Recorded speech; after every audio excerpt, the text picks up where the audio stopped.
about 2 months ago, Five Nights at Freddy's turned 10 years old. And I almost got a little emotional in that video. And 2 months later, it was come to my attention recently that one of my absolute favorite TV shows from childhood, Thomas the Tank Engine, was turning 40 years old. The big 4-0. Holy crap. And here I am, in the flesh. Hi.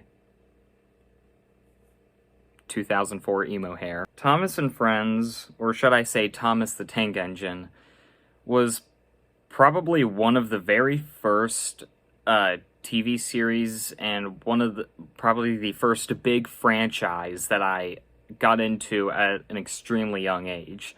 I don't remember the exact age I got into Thomas, but it was when I was like a little toddler. I remember just watching a couple episodes with my mom and dad, and even my grandma when she was still around. I was given these little Thomas Wooden Railway engines that now I'm starting to collect right here. And I mean only some of these really older ones from like the late 90s, early 2000s, which these were being made at the time. I have another one right here. I have way more. I have a whole box full of them. I could show you sometime.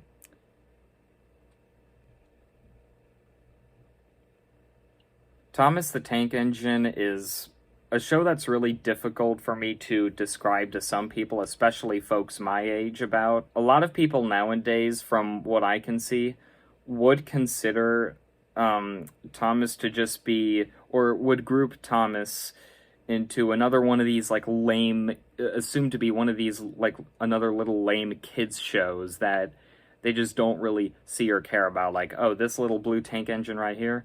Yeah, that looks dumb. That looks like one of those kid shows I personally wouldn't watch, you know. I would rather just go watch Bluey. Listen, I give Bluey a lot of respect, and I'm going to tell you exactly why. The original Thomas the Tank Engine is pretty much the old version of Bluey. I know, sounds crazy. In the past, like, couple years or so, I have seen a couple videos here and there, especially like leaked footage of some of the behind the scenes videos and stuff of how the original Thomas the Tank Engine series, like the first like 4 to 5 seasons, were filmed, and how they used to do it way back in the day. And these are the episodes I continuously rewatched over and over and over until I was introduced to the CGI series were filmed. When the Thomas and Friends TV series first started, they used to use model engines on sets. They would use these cameras to not only, you know, film the show, obviously, but they used the cameras to point them at, like, certain angles, like maybe from a person's point of view, to show how big these engines really were, as if you know, as they could be in real life. And I always found that just, like, really interesting. And it's definitely something that I appreciated way more in life. I mean, I know I'm saying this as if I'm, like, 40 years old. No, I'm 19. But it's something I'm starting to appreciate, like, way more about the production of how the original Thomas the Tank Engine series came to be. I mean, the model series only lasted from 1984 all the way to 2008.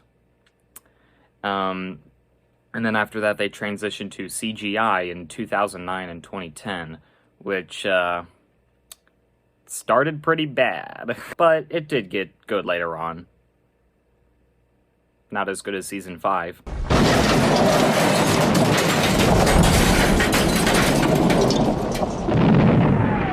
This is Ruby Red, by the way.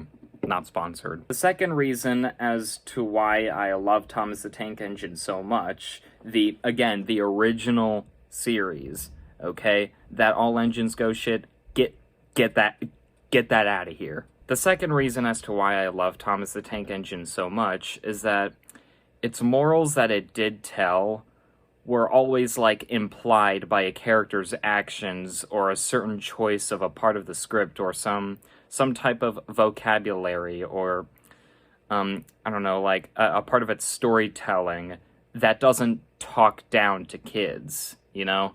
Um, it can, like, talk, like, level with kids and even adults as well, something that adults will also appreciate. I honestly think that George Carlin, one of the original Thomas narrators, explained it, like, way better than I do. The morals of these stories were never jammed down the kid's throat. They weren't blatant. They weren't in capital letters. They were gently massaged into the framework of the show. And this is something that I honestly think so many children's shows probably won't ever get, except for Bluey. I give Bluey a pass. And it's all because of these stupid corporate companies, and their stupid little mindsets of what they think a kid's show should be. And it just infuriates me that stuff like, the new Paw Patrol is still going on, and especially All Engines Go. I hate All Engines Go. I really do. I hate it so much. It's so fucking bad. The series also uses real railway practice, as, some people would use in real life. The morals of the original show, I feel like, are relatable in a lot of ways. Well, I know I'm probably, like, ripping this from an Unlucky Tug video, but I just wanted to say sorry for that, Unlucky Tug, if you're watching this. If I'm gonna rip this line from one of your videos. I love you, dude. You're amazing. But, I'm just gonna use this episode, Dirty Objects, as an example. Like, James is being rude to Toby. And, the moral is that, like, if you be rude to someone, it'll come back to bite you in the end.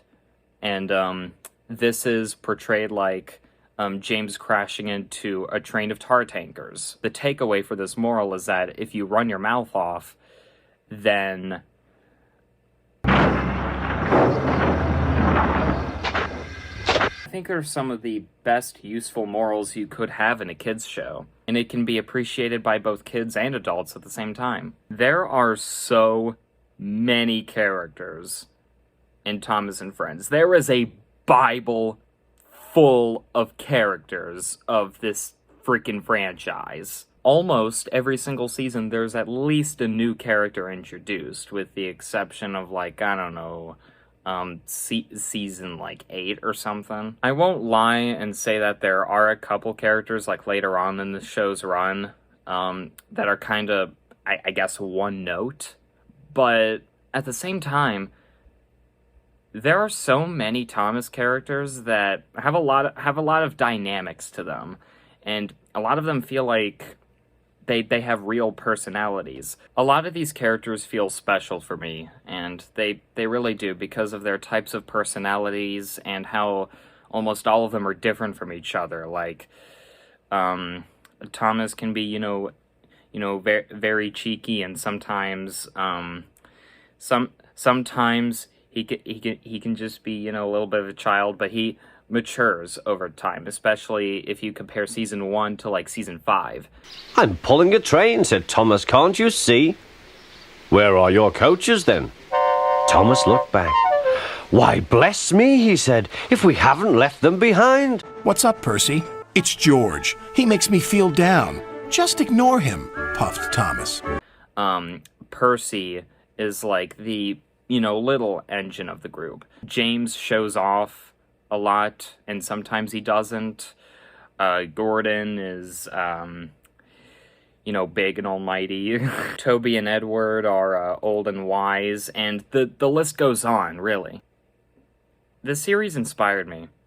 It really did. I did watch other kids' shows at the time, like, I don't know, Wonder Pets, Wallace and Gromit, who remembers the Fresh Beat Band? Fireman Sam.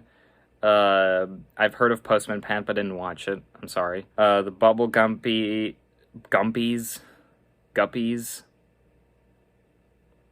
I forgot. There was a small point in time where I did watch Paw Patrol. That show never stuck with me, though. God, imagine if I mentioned Cocomelon. I started this channel on a really weird note. I started making these like really weird little skit video. I don't know what to call them, just like little shit posts using my Wooden Railway characters, and that's where Tommy and Perry came from. And then a while after that, I transitioned to transitioned to gameplays. Fuck. After that, I transitioned to a woman. Just kidding. After that, I transitioned to gameplays, and I want to try doing some essay content, maybe, and then I kind of FNAF fan game VHS. I don't know, the last one didn't do well. I will forever love and cherish what Thomas the Tank Engine has brought to me, and other shows like SpongeBob, regular show, Ren and Stimpy, which I got more so into when I was like 15 or 16. Wallace and Gromit, Veggie Tales, before that new shit, The Fairly Odd Parents, and even The Simpsons. I've been inspired to learn more about filmmaking and what goes into making a movie and or a TV show because of Thomas the Tank Engine, and I got into learning about animation through SpongeBob. I didn't have any serious plans for this video. I was thinking about doing a Thomas like DVD and VHS collection video, but looking at the time on my clock, I don't think I have time to do that right now. I know I said that exact same thing for the VeggieTales DVD video, but it is what it is. So I just wanted to get my thoughts out as to why I love Thomas so much, and hopefully this makes sense. I want to shout out again the Unlucky Tug, who I think did a way better video on detailing why Thomas the Tank Engine is, you know, beloved for what it once was, and on how Mattel's treatment of the show was kind of, or whoever owns Thomas at this point, whoever made All Engines Go happen, kill them. And that's pretty much it. I have so many memories with the show, and I keep saying, like, oh, the first, like, 5 seasons of the show. That's the truth, by the way. The series ran on for 24 seasons, and of those 24 seasons, the first 5 were the best seasons of the show. I'll even defend season 6 on some level. That season did have stupid episodes, but my favorite episode of that season is the Fogman. I can understand some people's perspective on why they wouldn't be interested in a show like Thomas at first glance. At first glance, people would be like, oh, what's so special about this train with a face? It just seems like another typical, like, old kids show that I am not interested in, because I'm like 25 and I don't care. And to that I say, I encourage you to give the older show a chance. Like, look up the first ever couple seasons of the show. Like, if you look up the TV series, I would suggest the first, maybe a couple episodes of like the first 4, 5, maybe even 6 seasons. You don't have to watch every single episode, but maybe like an episode from like season 3 or 4, or season 5 is my personal favorite season. I'll eat my hat if you don't like it. Then Harold landed. The wind from his blades blew Sir Topham Hatt's hat off. Bah! Well, seems I wouldn't be able to eat my hat even if I had to. Anyone who worked on the original Thomas the Tank Engine series, like the model series, I wanted to thank everybody for making, you know, that this show possible. I know that, you know, the series got, you know, worse over time, and then it got better, and then it got worse over time. I don't really care what people say. I love I love Thomas the Tank Engine. I really do. This was just a quick little tiny Jagger Speaks video, just me talking about my love for Thomas the Tank Engine, just like I did with Five Nights at Freddy's like a couple months ago on its anniversary. And, again, who knows? I might do another one of these types of videos when the actual franchise turns 80 years old in 2025. If I were to have kids, I most definitely would show them one of these. I don't know how to end my videos anymore. I don't. I'm sorry.